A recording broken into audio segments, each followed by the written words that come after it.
छोड़ दी, मुझे डर लगता है कहीं ऐसा ना हो कि तुम्हारी ये करबला की दी हुई कुर्बानी रद्द हो जाए। देखो ये फिक्र दी है सैयदा ज़ैनब ने। अरे तुम्हारे यहाँ की शादियों में तुम नमाज छोड़ते हो, क्रिकेट देखकर तुम नमाज छोड़ते हो, फिल्मों में बैठकर नमाज छोड़ते हो। हुसैनियों, मुनाफिक मत बनो, पक्के हुसैनी बनो। फिक्र हुसैनी को इख्तियार करो, फिक्र ज़ैनब को इख्तियार करो। करबला में 72 जिस्मों पे घोड़े दौड़ रहे हैं, फिर भी ज़ैनब कहती है अब भी नमाज छोड़ने की इजाजत नहीं, अब भी नमाज पढ़ो, क्योंकि नाना का फरमान है। आका ने फरमाया जिसने असर छोड़ दी उसके जिंदगी भर के अमाल बर्बाद किए जा सकते हैं। ऐ नबी की बेटियों, अब तुम्हें बहुत रोना है, बहुत रो चुकी हो और अभी बहुत रोना बाकी है, इसलिए नमाज पढ़ लो, बाद में रोना। अल्लाह अकबर। बीबियों में से किसी ने कहा ज़ैनब वुजू के लिए पानी नहीं तो तयम्मुम किया जाता है, तयम्मुम तो मिट्टी से किया जाता है, यहां तो पूरा खून ही खून है, हम कहां तयम्मुम करें। उस वक्त सैयदा ज़ैनब ने कहा था अपने बेटे, अपने भतीजे, अपने शौहर, अपने खानदान वालों के खून से तयम्मुम करो, मगर नमाज पढ़ो, अब भी तुम पर नमाज माफ नहीं है। मुसलमानों, ये नमाज है जो नबी के घर वालों ने जिसे कभी तर्क नहीं किया, करबला में भी तर्क नहीं किया। मौला हुसैन ने सजदे में जान दी है। हुसैन का सजदा वो सजदा है, सजदा करते सब ने देखा, सर उठाते किसी ने नहीं देखा। और मेरे आका ने फरमाया कि जो जिस हालत में दुनिया से जाएगा क़यामत के दिन उसी हालत में उठेगा। हुसैन सजदे में दुनिया से गए हैं, जब क़यामत होगी कोई खाते उठेगा, कोई कलमा पढ़ते उठेगा, कोई दुरूद पढ़ते उठेगा, हुसैन सजदे से सर उठाते हुए उठेगा। ये मौला हुसैन का सजदा है।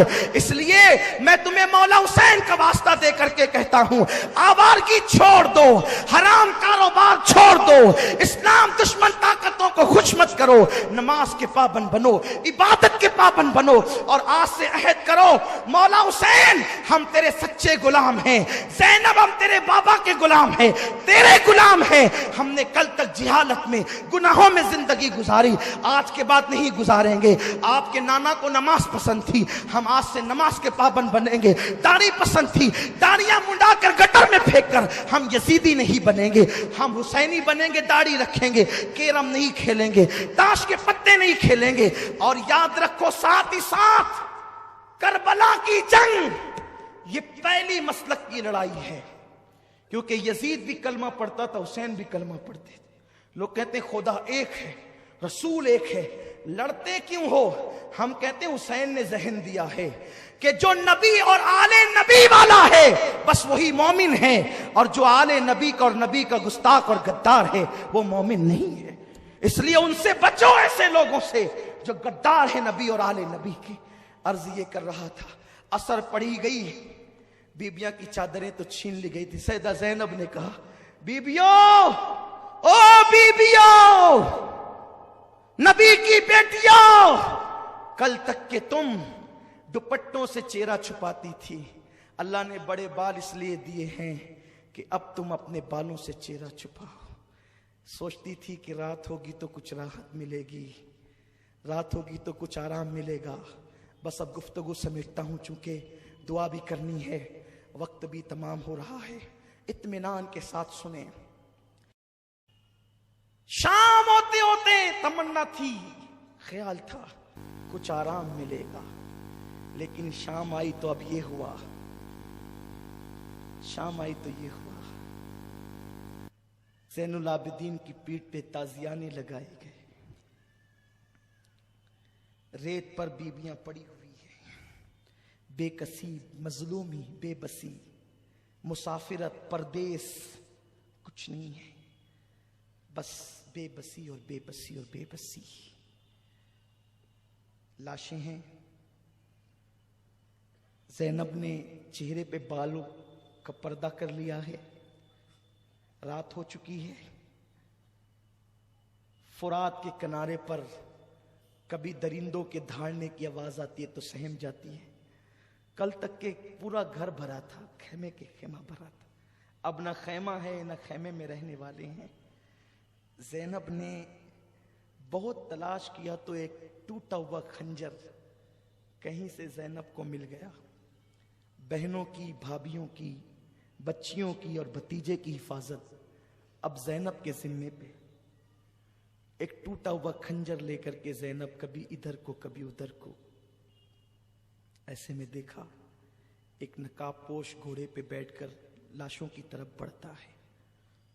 जैनब ने खंजर तान दिया, खबरदार आगे नहीं बढ़ना, सब तो लूट चुके, अब क्या लूटते हो। आने वाले ने कहा, मुझे न रोक बेटी, पहचान। खंजर पीछे किया। आने वाले ने नकाब पलटा तो देखा कि वो मौलाए कायनात शेर खुदा अली मुर्तजा थे। लिपट गई, बाबा अभी आप आए?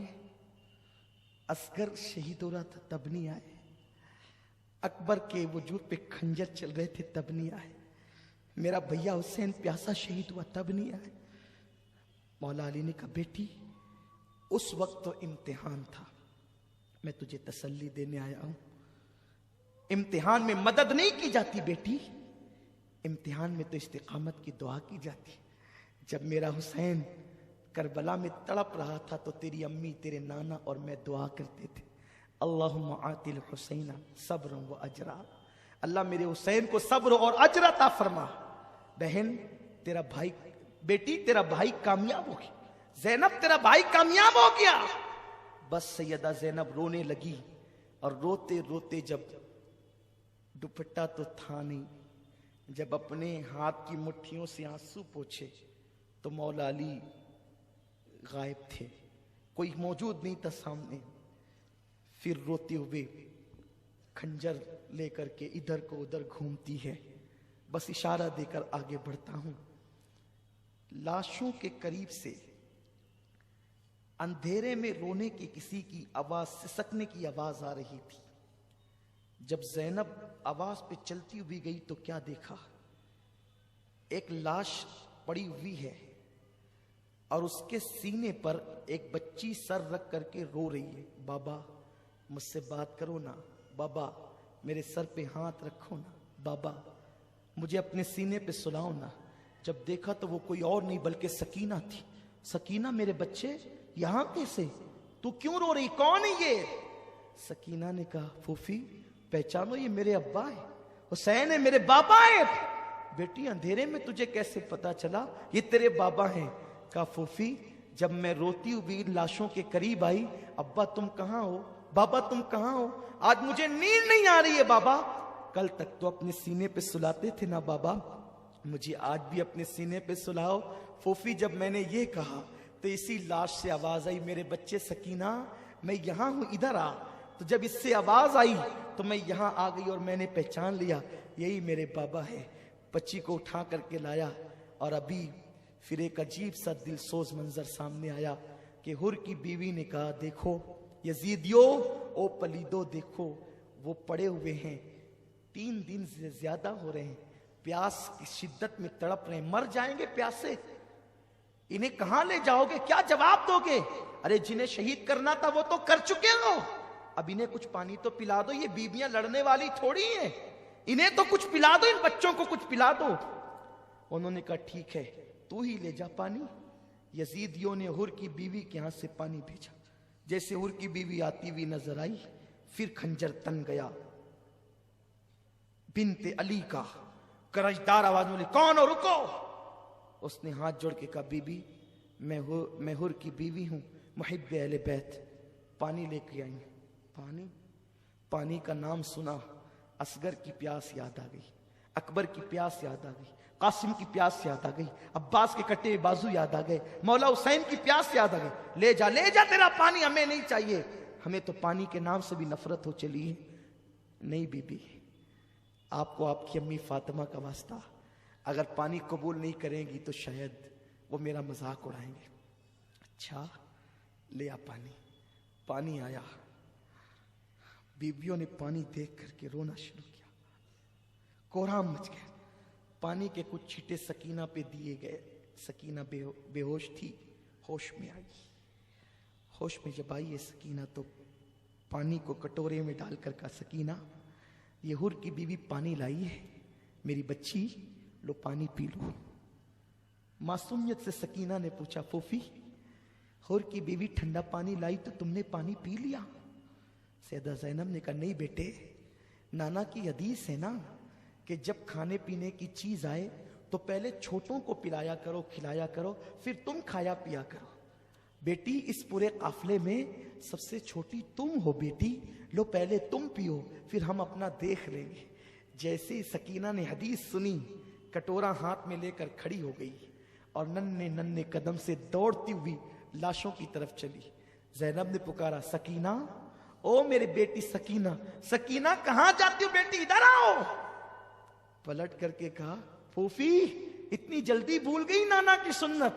अभी तो तुमने कहा कि जब खाने पीने की चीज मिले तो नाना का हुक्म है कि पहले छोटों को पिलाओ फिर तुम खाना पीना।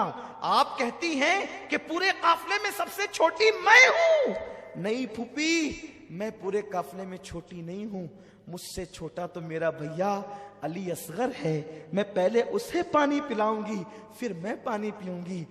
बच्ची को पकड़कर सीने से लगाया, मेरी बेटी तेरा भैया असगर तो पानी पी चुका है। फिर रात काटे नहीं कटती थी, सुबह हुई तो कुछ तवक्को थी, अब मुसीबत कम होगी।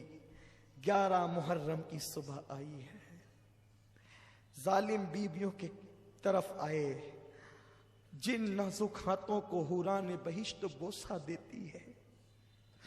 ज़ैनब के हाथों में रस्सी बांध दी गई, बीमार ज़ैनुल आबिदीन के गले में तोक डाल दिया गया। शहरबानों सब बीबियों को बांधा गया, बच्चों को बांधा गया और ऊंटों की नंगी पीठ पर उन्हें बिठाया गया। एक एक ऊंट पर 3-3 लोगों को बांधा गया। सकीना को बांध दिया गया। यह जुल्म की दास्तान है यजीदियों की। और उसके बाद जब ये काफिला करबला से चला तो लाशें पड़ी हुई थी। कुचली हुई लाशों को देखकर सैयदा ज़ैनब ने कहा, नाना जान आप पे दुरूद व सलाम। हातिम ताई की बेटी को बगैर चादर के आपने देखा तो अपनी चादर उसके सर पे डाल दी और इन जालिमों ने आपकी बेटियों की चादर छीन ली।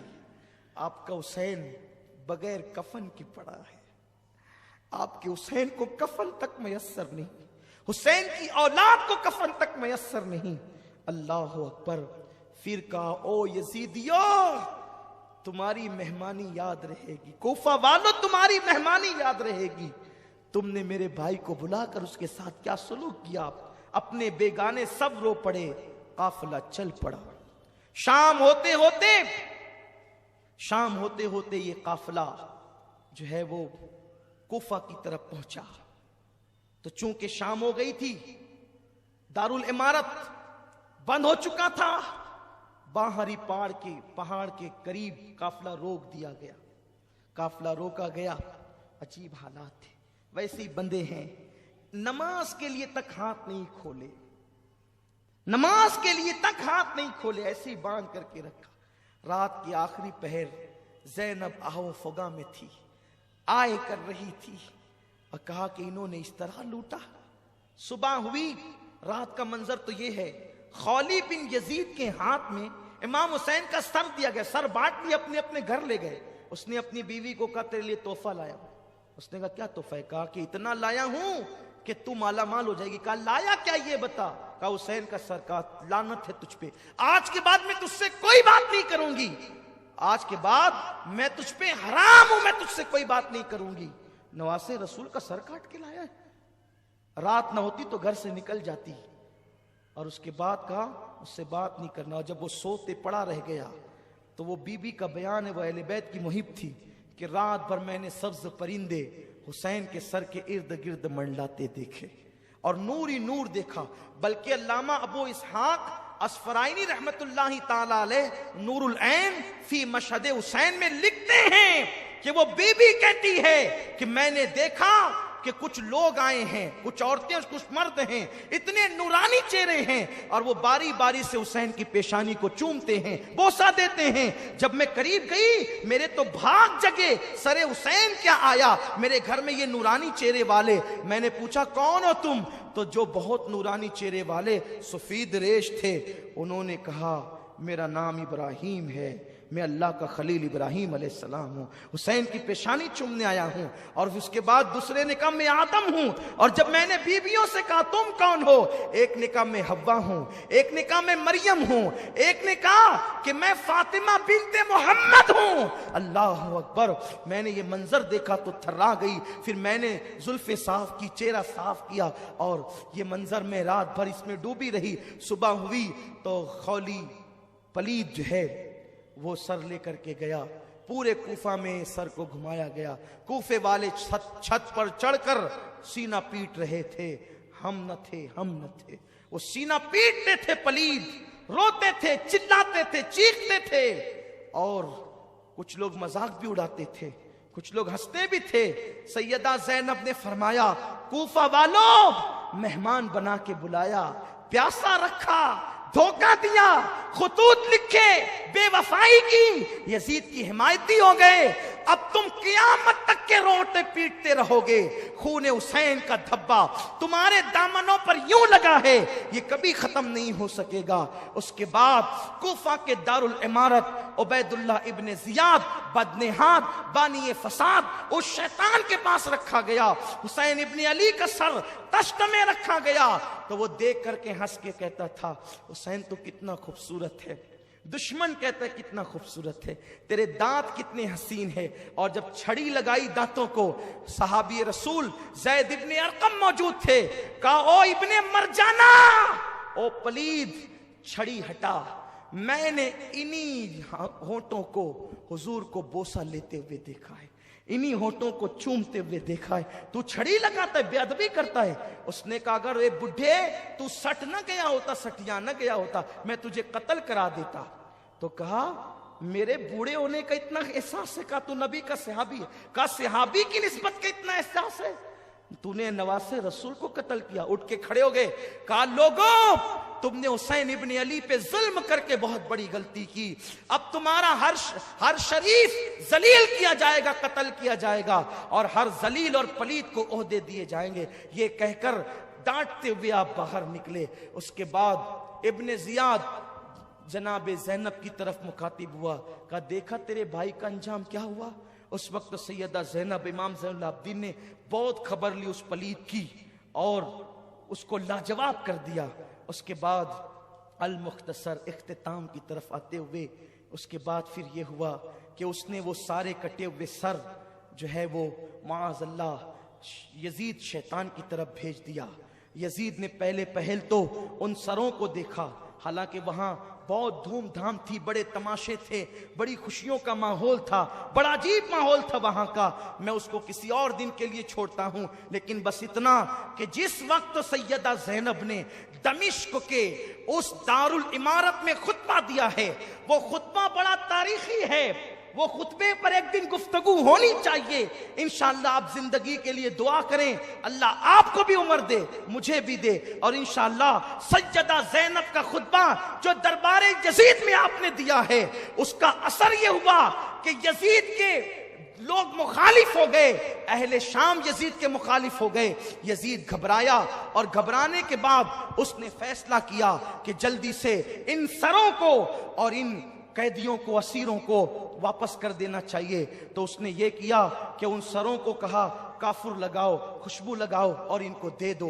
हालांकि वो बड़ा खुश था, उसने बड़ी गालियां भी दी, सारी चीजें थी, लेकिन जब डरा कि अब चूंकि आले नबी की अवाम मुहिब तो होती है कि भाई ये बहुत अजीब मामला हो जाएगा, तो वो डर के मारे उसने सोचा कि अब जल्दी से इनको रवाना कर दिया जाए, वरना इन मजलूमों को देख करके लोग बहुत बड़ा मसला खड़ा कर देंगे। तो सहाबी रसूल हजरत नुअमान बिन बशीर की क़यादत में वो काफिला रवाना किया गया सरों को लेकर। बाज रिवायतें यूं मिलती है कि वो सर दमिश्क में ही दफन कर दिए गए। आज भी वहां मज़ारात हैं, वहां मैंने हाजिरी दी है। लेकिन जो दूसरी मोतबर रिवायत है वो ये है कि हजरत इमाम ज़ैनुल आबिदीन के पास नुअमान बिन बशीर सहाबी रसूल आए, मैं तुम्हारा गुलाम अहले बैत का मुहिब हूं, जहां ले चलने के लिए कहोगे चलूंगा, जहां कयाम करने के लिए करोगे करूंगा, जहां पड़ाव डालने के लिए कहोगे करूंगा, बस बताएं कि हुक्म क्या है। तो आपने फरमाया अपनी फूफी के मशवरे से हमें पहले करबला लेकर के चलो, फिर जिस तरह वो 20 सफरुल मुजफ्फर को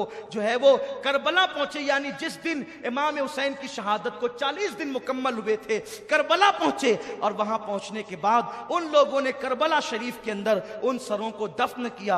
और चूंकि जो पहले लाशें चूंकि वहीं रखी हुई थी, उबैदुल्लाह इब्ने जियाद के जो आदमी थे, इब्ने साद और शिमर वगैरह करबला में, उन्होंने तो अपने मकतूलों की जनाजा पढ़ी और दफन किया, लेकिन उन शोहदा को यूं ही छोड़ दिया। तो पास के करीब में नहर फुरात के पास एक छोटा सा देहात है जिसको गाजरिया कहा जाता है, वो वहां आज भी वो देहात मौजूद हैं। तो वो लोग आए और आने के बाद उन्होंने नमाज जनाजा पढ़ी और वो मुहिब्बान थे अहले बैत के, तो निशानदही करके अक्सर शोहदा को एक साथ दफन किया। हबीब इब्ने मुजाहिर को, हजरत अब्बास को, हजरत अली अकबर को, हजरत कासिम को, इमाम हुसैन को अलग अलग जो है वो दफन किया। बाकी सारे शोहदा को एक साथ दफन किया और उस पर निशानदही की उन लोगों ने। और फिर उसके बाद अल्लाह अकबर, सरों को तो जो जहां जिसका जिस्म था वहीं पर वो सर दफन किए गए।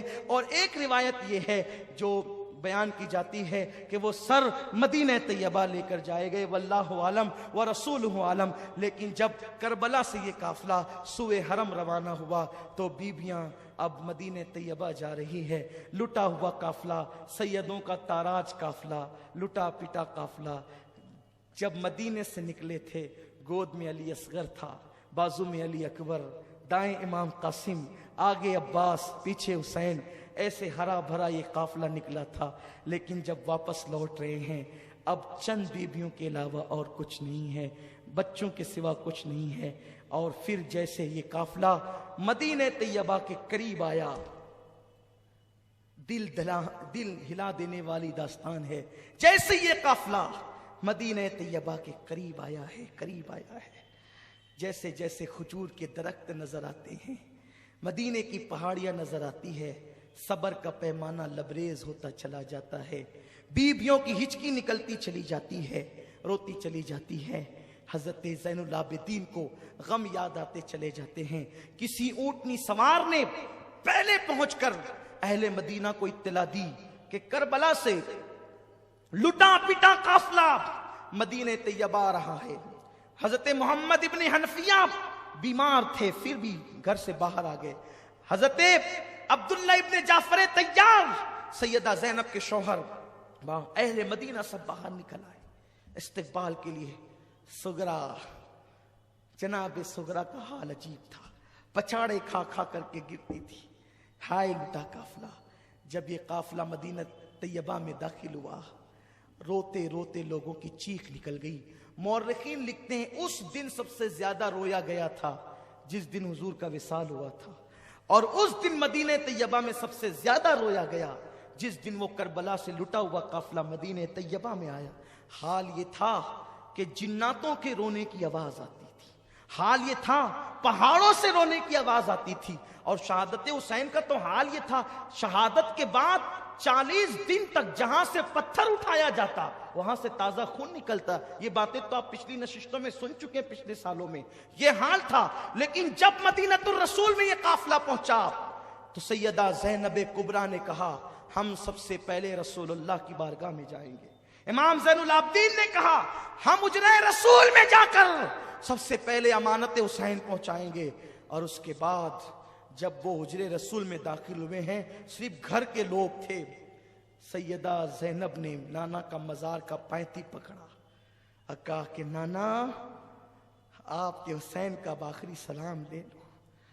फिर सैयदा ज़ैनब ने इमाम ज़ैनुल आबिदीन ने जो दास्तान सुनाई, हिम्मत नहीं है लेकिन बस इतना कहा जाता है कि ज़ैनुल आबिदीन कहते थे, नाना आपके मासूम असगर को भी कत्ल किया गया, अली अकबर को खाको खून में तड़पाया गया, आपके हुसैन के लाश पे घोड़े दौड़ाए गए, हुसैन का सर नेज़े पे उठाया गया, आपकी बेटियों की चादरें छीनी गई, आपकी सकीना के चेहरे पे तमाचे मारे गए।